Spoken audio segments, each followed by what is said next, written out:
మేదరమెట్లలో ఓ జన సముద్రం కనిపిస్తోందని, పేదవాడి భవిష్యత్తును కాపాడేందుకు మీరు సిద్ధమా అని సీఎం జగన్ ప్రజలను అడిగారు. ఈ సందర్భంగా ఆదివారం సాయంత్రం బాపట్ల అద్దంకి నియోజకవర్గం పరిధిలో మేదరమెట్ల సిద్ధం సభలో ఆయన ప్రసంగించారు. సిద్ధం అంటే ప్రజలు చేసే యుద్ధమని, ఓ ప్రజా సముద్రమని జగన్ అన్నారు. రాబోయే కురుక్షేత్రంలో ప్రజలది శ్రీకృష్ణుడి పాత్ర అయితే తనది అర్జునుడి పాత్ర అన్నారు. జగన్ అంటే చంద్రబాబు గుండెల్లో రైళ్లు పరిగెడుతున్నాయని, మనతో నేరుగా తలపడే దమ్ము లేక ఢిల్లీకి వెళ్లి పొత్తులు పెట్టుకున్నారని విమర్శలు చేశారు.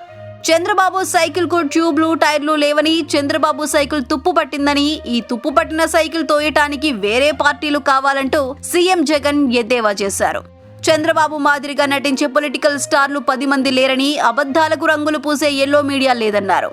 కానీ ఒంటరిగానే ఎన్నికలకు వెళ్తున్న నాకు ఉన్నదల్లా నక్షత్రాలు ఉన్నన్ని పేదింటి స్టార్ క్యాంపెయినర్లు ప్రతి ఇంట్లో, ప్రతి గడపలోనూ ఉన్నారన్నారు.